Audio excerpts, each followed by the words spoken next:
And with everything that happened to me, I realized that, I want to keep what's happening to me, this change of life.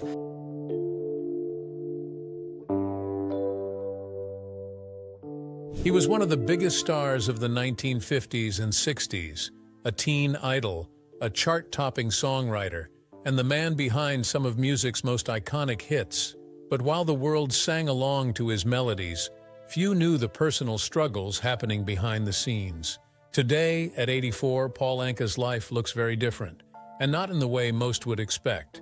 Join us as we take a closer look at the rise, the fame, and the heartbreaking reality of how Paul Anka lives today. Born into secrets. Paul Anka was born on July 30th, 1941 in Ottawa, Ontario, Canada. He grew up in a close-knit and loving family in the city's vibrant Lebanese community. His father, Andrew "Andy" Anka, was a well-known local businessman who owned a restaurant called the Locanda. The restaurant wasn't just a place to eat, it was a popular gathering spot for many people in the neighborhood. His mother, Camelia Tanis Anka, stayed home and took care of the family. She made sure the house was filled with love, warmth, and culture. Paul was the oldest of 3 children and grew up with a younger brother and sister. Being the oldest meant that Paul often felt a deep sense of responsibility, and from an early age he was determined to make something of himself. The Anka household was rich in traditions and values. His parents were both of Lebanese descent and proud of their heritage. They kept their culture alive through music, food, and storytelling. Their home was always busy, filled with laughter, family visits, and lively conversations. One important part of their life was the St. Elijah Syrian Orthodox Church in Ottawa. The church wasn't just a religious place, it was a cultural hub. It brought the Lebanese community together and gave Paul his first formal experience with music. At the age of 11, he started singing in the church choir. It was here that he first began to find his voice and gain confidence performing in front of people. Outside the church, Paul also found inspiration at his father's restaurant. Many musicians and entertainers would come in to eat and perform. Paul would often sit and listen, fascinated by the way they played music and interacted with the crowd. These early moments had a strong impact on him. He wasn't just enjoying the music, he was studying it, learning how rhythm, melody, and emotion all came together. Paul's love for music quickly grew into something more serious. He started teaching himself how to play instruments. Without formal lessons, he learned how to play both the piano and guitar by ear and through practice.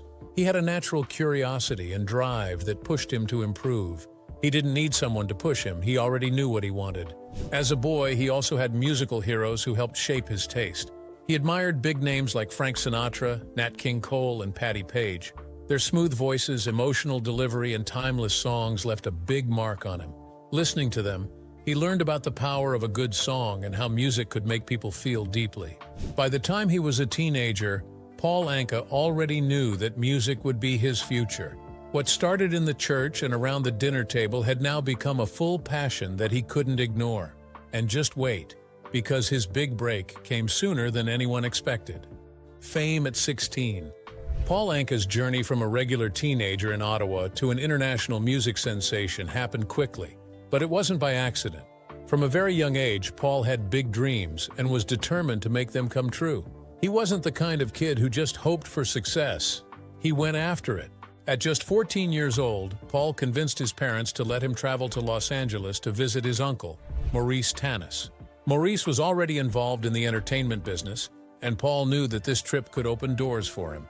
He wanted to learn everything he could about music and the industry, and Los Angeles was the perfect place to start. During his time there, Paul made every effort to get closer to the music scene. He visited radio stations and recording studios and met as many people as he could.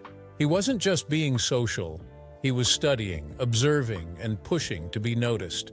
One of the most important moments of that trip was his meeting with Don Costa, who worked as an arranger and AANDR man for ABC Paramount Records. Costa listened to some of Paul's early songs and saw potential in the young teenager. He was impressed not just by Paul's singing voice, but by his songwriting skills and confidence. Paul was soon signed to the label. His first single, titled Blauw Weil d'Everest Fontaine, was released in 1956. Unfortunately, it didn't make much of a splash. It failed to chart, and didn't grab the attention of the public. But Paul wasn't discouraged. He believed in himself and knew he could do better. That belief paid off just 1 year later. In 1957, Paul wrote a song that would change his life forever.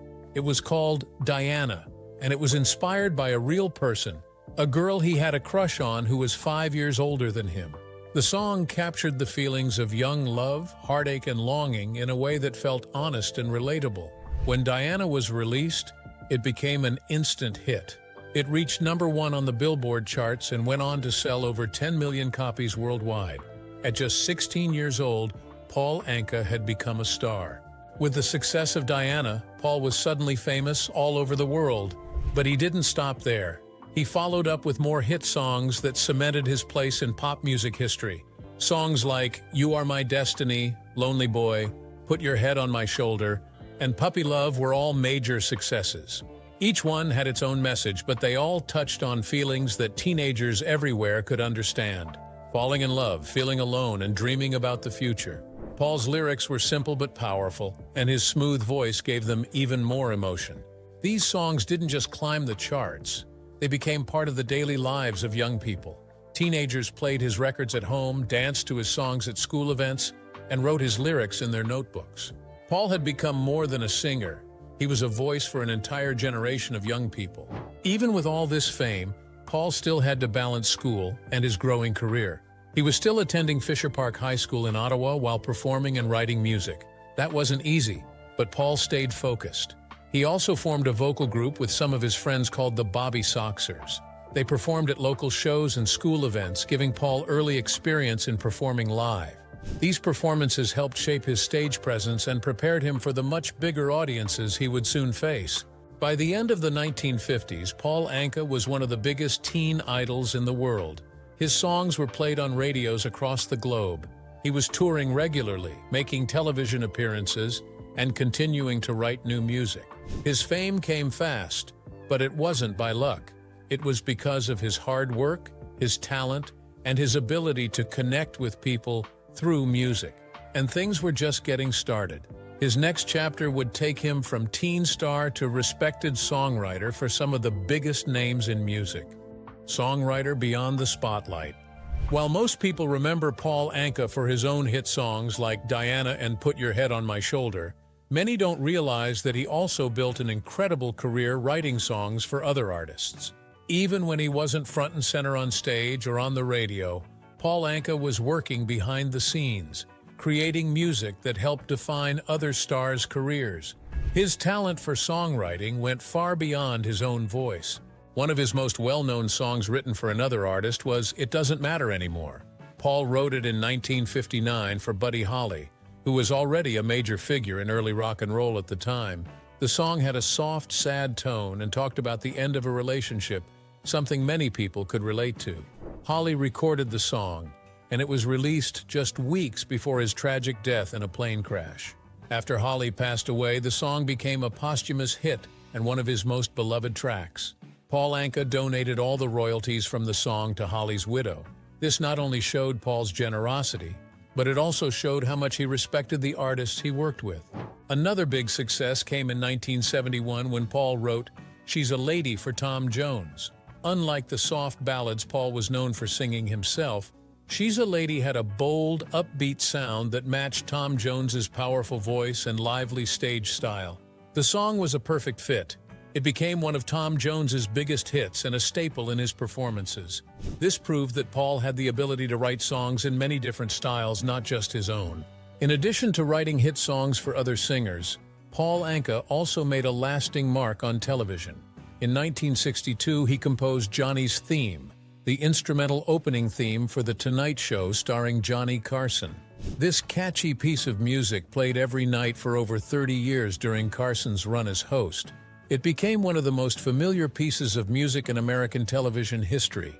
Even though most viewers may not have known it was written by Paul Anka, it showed just how far his influence reached.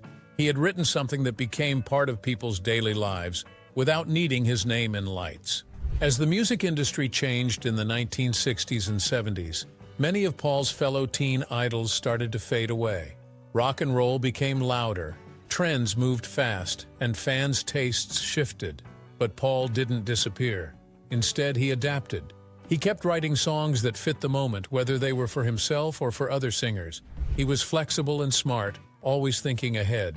This ability to grow with the industry kept him relevant, even as styles and sounds changed around him. But even after proving himself in the studio and on TV, Paul had even bigger plans for the future. And one of them involved a music legend named Frank, being Sinatra's shadow. One of the most important and meaningful relationships in Paul Anka's life was with Frank Sinatra. As a teenager, Paul looked up to Sinatra. He admired his voice, his confidence, and the way he carried himself on stage. To Paul, Sinatra wasn't just a singer. He was the definition of what it meant to be a star. When Paul finally had the chance to meet him in the late 1950s, it was a dream come true. Even though Sinatra was already a major celebrity and Paul was still very young, the two hit it off. Sinatra saw something special in Paul. He liked that Paul was serious about music, hardworking, and respectful. Over time, their connection grew into a real friendship. Sinatra welcomed Paul into his world, introducing him to people in the industry and inviting him to dinners, shows, and personal gatherings. Paul became part of Sinatra's inner circle, something that wasn't easy to do. Sinatra was known for keeping a tight group of friends, and if he didn't trust someone, they weren't allowed in. But Paul earned that trust. He wasn't just a fan, he was a friend and, eventually, a creative partner. The strongest link between the two came in 1968 when Paul wrote My Way for Sinatra.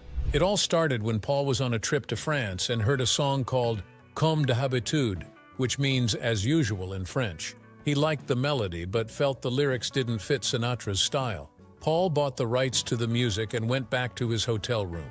That night he wrote entirely new English lyrics that reflected Sinatra's life, personality, and career.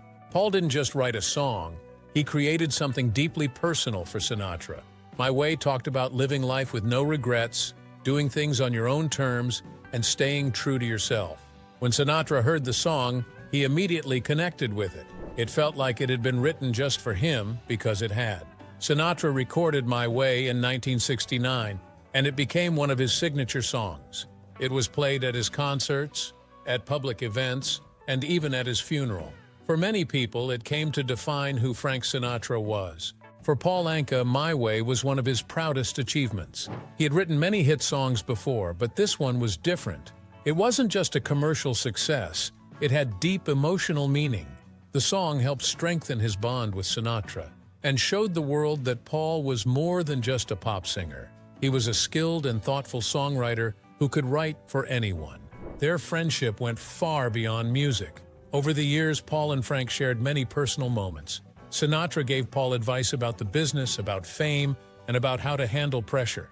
They ate meals together, spent time with each other's families, and shared stories about their lives. Paul often spoke about how much he learned from Sinatra, not just about music, but about being a man in the spotlight.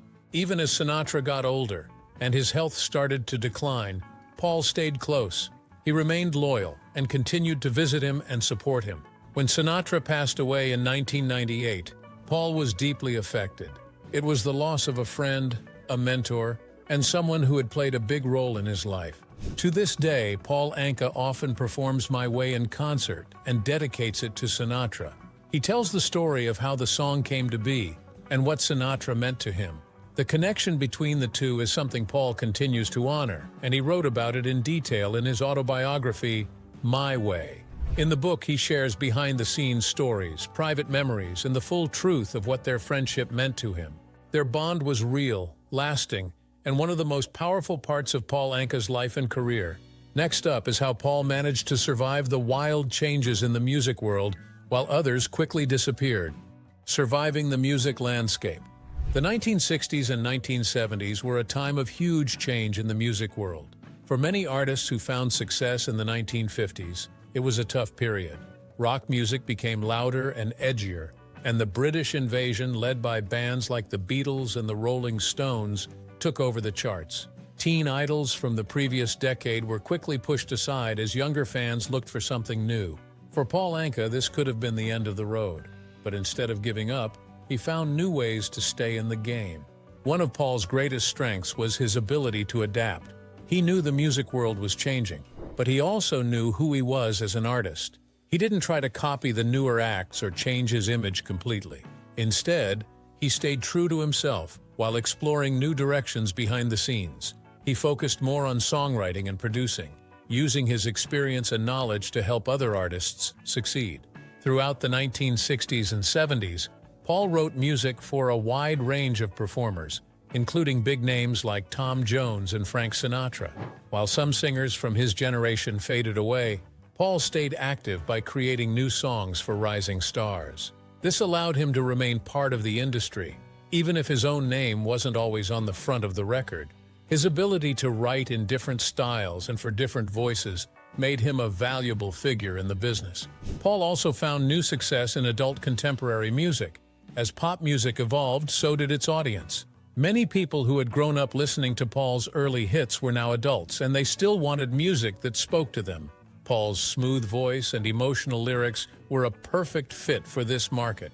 He started to appear more on adult radio stations and in venues that catered to an older crowd. Another important move Paul made was returning to live performance. He began doing regular shows in Las Vegas, where classic entertainers were always in demand. Vegas audiences appreciated Paul's polished style, and he became a popular act in the city. His shows featured his hits, new material, and stories from his career. These performances helped him keep a strong connection with his fans, even as his radio presence declined. And just when people thought they'd seen everything from Paul Anka, he surprised them again with a bold new musical project, Broken at Home. Behind Paul Anka's long and successful career was a personal life that was often far more complicated. While he became one of the most recognized names in music, his relationships, marriages, and family life were filled with challenges. Fame brought him attention and opportunity, but it also brought pressure, and over time, that pressure affected the people closest to him. Paul's first marriage was to Anne de Zogeb, a former model of Lebanese, French, and English descent. They met in the early 1960s and got married in 1963. At the time, Paul was still a major star, touring constantly and continuing to write and perform music. The couple had 5 daughters together: Alexandra, Amanda, Alicia, Anthea, and Amelia. For a while, they managed to balance family life with Paul's demanding schedule, but it wasn't easy. Paul was often on the road, performing in different cities and countries. The time away from home created distance, and the stress of being in the public eye added to the strain. Despite their efforts to hold things together, the relationship began to wear down. After 37 years of marriage, Paul and Anne divorced in 2000. Though the split was not filled with the kind of drama that would come later, it marked the end of a major chapter in Paul's life. He often spoke fondly of Anne and their time together, but also admitted that his career had taken a toll on their marriage. After his divorce from Anne, Paul entered a very different and far more public relationship with Swedish model and personal trainer Anna Aberg. They were married in 2008, but the marriage quickly turned rocky. Their relationship became the subject of media attention, especially as private matters became public. The couple had a son together, named Ethan, but just 2 years after marrying, Paul and Anna divorced in 2010. This time, the separation was much more difficult. What followed was a long and emotional custody battle over Ethan. The legal fight was highly publicized, with both sides making serious claims in court. Paul fought hard for custody, believing he could offer his son a more stable life. After years of legal battles, Paul was awarded sole custody of Ethan in 2017, a rare outcome, especially in a high-profile case. He later described the decision as one of the most important victories of his life, showing just how committed he was to being a present and responsible father. Following that difficult chapter, Paul's romantic life remained complicated. He had other relationships, but none that lasted long-term. Some close to him have said that the emotional toll of his marriages, divorces, and the custody battle left him deeply affected. In interviews over the years, Paul has hinted at feelings of regret and emotional exhaustion. While he never stopped performing or writing, his personal life became more private. In his later years, Paul Anka started to pull away from the spotlight. He continued to do shows occasionally, but he wasn't as visible as he once was. He rarely did major interviews, and he stopped attending many public events. Friends and fans noticed that he seemed more withdrawn.